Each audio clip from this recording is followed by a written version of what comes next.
聚焦国际热点，剖析军事装备。在节目开始之前，麻烦您点赞关注。美国人劝我们别造003航母，福特级航母表现糟糕，反舰导弹是克星。在18世纪和19世纪初期，战列舰和大口径舰炮成为了各国海军之间对话的主要武器装备。而在二战期间，德国海军和日本海军的巨型战列舰被航母舰载机继承之后，使得航母一跃而上，成为了海军的新宠儿。美国海军依靠航母牢牢控制了太平洋战场的主动权，为后续的登陆日本本土的军事行动打下了坚实的基础。见识到航母的作用之后，在二战结束之后，美国海军依然大力发展航母，率先打造出一支核动力航母舰队，成为了全球作战实力第一的海上作战力量。而美国今天超级大国的地位也与航母有着密切的关系。在前段时间，美国的福特级航母直接前往大西洋海域进行全方位的测试工作，预计将会在2021年左右开始正式服役。而在现阶段，我国第二艘国产003型航母的建设工作也已经达到了一个关键节点。根据国外媒体发布的卫星照片，这艘已经完成了分段建造任务的国产大型航母即将进入长兴岛上的船台上进行下一步合拢建造，完成主体的建造计划有望于在2021年左右下水西装，2023年之前正式开始试航。而在早些时候，中船重工在官方社交媒体上透露，我国第二艘国产航母将会采用了常规动力系统，并不会采用核动力。这主要还是因为目前技术尚且不够成熟，需要在其他船舶上使用之后才能够在航母上进行尝试。当初就是因为技术不够成熟的原因，导致企业号航母上安装了8台核动力反应堆，并且还停止了2号舰的建造计划。一直到西屋公司拿出性能合格的 A4W 压水堆之后，美国海军才开始尼米兹级航母的建造计划。如果贸然使用核动力反应堆的话，那么就会出现跟法国海军戴高乐号航母一样的问题，即航速不能达到设计标准，且自身一大堆动力问题。当然，除了动力系统和舰载机的类型以外，外界更关注的还是航母的弹射器类型，是使用拥有数十年历史的蒸汽弹射器，还是技术更加先进的电磁弹射器？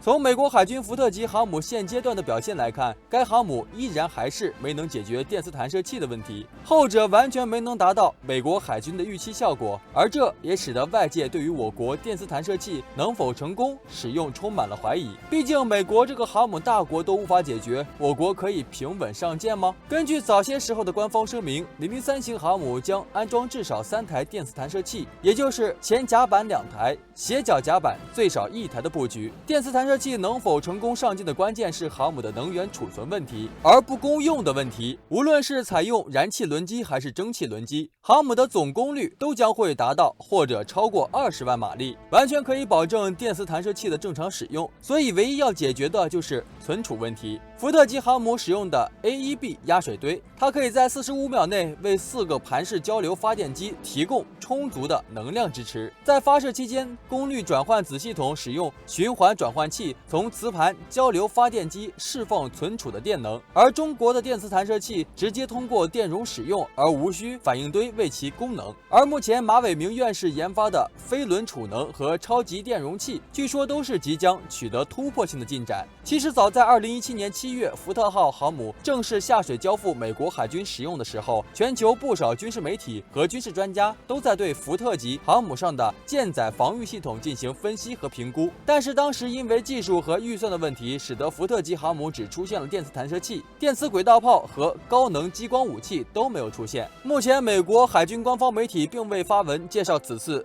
激光测试的详细情况，也没有福特号航母将会安装激光武器系统。但是按照美军的计划，未来第2艘福特级航母上必然会出现激光武器，以此实现了21世纪航母的真正战力。原本以为美国战略司令部会以该机作为反导系统的核心，但是空军却单方面的暂停激光武器的研发，改由海军来继续接手。也得益于空军前期打下的基础，美国海军进行的多次实验基本上都宣告成功。基基本上是为后续在福特级上安装激光武器铺平道路。要知道，现役中的大部分反舰导弹都具备较强的突防能力，尤其是中国研发的东风 21D 和东风26反舰弹道导弹，更是具备了15马赫末端突防的速度，基本上可以说是防不胜防。即使是不断升级舰艇的防御系统，也依然神色力不从心。根据美军的实验表明，一旦反舰导弹成功突破了中远程防空导弹的拦截之后，依靠近程防御系统的性能只能达到40%的成功拦截率，而激光武器系统的拦截效率非常高，基本上可以保证99%的命中率，且拦截效果也非常出色。除了美国海军以外，中国海军也在激光武器的研发过程中取得了不小的进步。虽然目前中国海军已经为航母上安装了海红旗10近程点防空导弹和1130型近防炮，但是比起激光武器一次性摧毁的能力，显然后者要更得到海军官方的青睐。其实，在2018年的时候，中国海军第一艘航母辽宁舰上就出现了一台激光武器装备，正在进行测试，似乎表明中国未来将会在航母上装备激光武器系统。当照片被发到网络上之后，国内军事专家认为，中国在激光武器领域所取得的成就已经不输美国多少了。特别是2019年在中东举行的防展上，中国首次对外界展示了多款性能出色的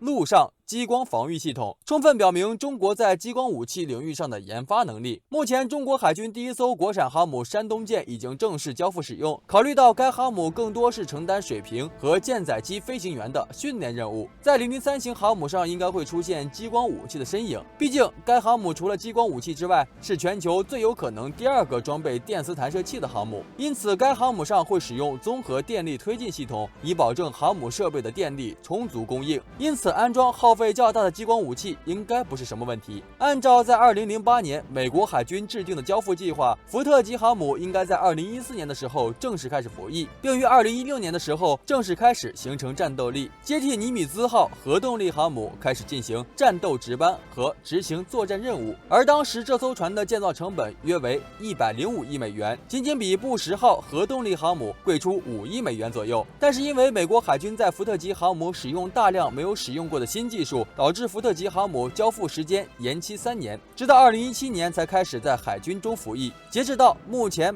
依然没有形成战斗力，而建造成本也增加到130亿美元，比预期高出了25%。这也让美国国内媒体对于这艘新型航母不断进行冷嘲热讽，认为该航母甚至还不如上个世纪60年代的小鹰级常规动力航母。而随着我国第2艘国产003型航母已经进入合拢建造阶段，预计有望在2022年之前下水西装，2025年左右正式交付海军部队使用。与福特级航母一样的是，该航母同样也采用了电磁弹射器技术，至于有没有实力先进阻拦系统尚且不得而知。作为全球第2艘采用电磁弹射器的航母，003型航母可以说是我国航母发展历史上的一个里程碑。而在前不久，在英国媒体发布的一篇关于我国003型航母的简介中，有美国网友在下面留言称，不要造出一艘跟福特级航母一样的蛋糕盒，只会白白浪费钱，并且阻挠其他水面舰艇的建造计划。因为在该网友看来，如果我国海军坚持去建造一艘采用电磁弹射器的现代化航母，那么不仅无法提升海军的作战力量，并且在未来海战中还会被敌人重点照顾，鱼雷、水雷和反舰导弹都将会是他的老对手。福特级航母虽然看上去非常先进，但是这艘航母却一直不敢接受全船冲击实验，而这些严格的测试将可以清楚地检测出新型航母是否适合去参加战斗。按照美军的传统，会在海事的舰艇附近试爆鱼雷或者水雷，来了解这艘船是否满足海军的作战需求。但是福特号航母却一直都没有参加这种测试，甚至美国海军表示会在后续的舰艇上进行测试福特级航母的可靠性。所以该网友认为，花费130亿美元的新型核动力航母只是一个空壳子，属于美国海军的时代已经过去了，航母也不再适合未来海军的发展了。并且他还指出，遭过于20多年的演习中，美国海军的航母基本上都是被判定沉没。如果是真的的话，那么美军将会直接失去水面的绝对优势。相比于鱼雷、反舰弹道导弹和水雷等武器，他认为超音速反舰导弹的威胁性显然是最大的。虽然早期的反舰导弹受限于射程和制导等问题，导致水面舰艇、潜艇或者是轰炸机不得不冒着被航空母舰舰载战斗机的风险进入航母战斗群的作战半径内进行发射，但是随着航空工业和科技的不断进步，反舰导弹的速度越来越快，而且射程也越来越远了。根据美国海军统计，目前全球已经有多款超音速反舰导弹的射程超过了航母战斗群500英里的作战半径，其中俄罗斯和我国就成为了反舰导弹领域的领导者。美国海军从2003年开始就利用伯克级驱逐舰上搭载的宙斯盾作战系统，对以超音速状态掠海飞行的反舰导弹进行过多次拦截测试，但是结果都非常糟糕。要知道，模拟的反舰导弹飞行速度和高度均要比中俄两国的反舰导弹性能要差不多，还是只用30%不到的拦截概率。超音速反舰巡航导弹的价格在75万美元至340万美元之间，具体取决于射程和制导能力。每枚反舰弹道导弹的价格可能在1000到2000万美元之间，因此只要尽一切力量发动饱和攻击，意味着将有能力打破美军航母战斗群的防御系统。只要击沉价值230亿美元的航母，那么一切投资都是值得的。好了，今天的精彩内容就先到这里，喜欢的朋友们记得点赞，咱们下期再见。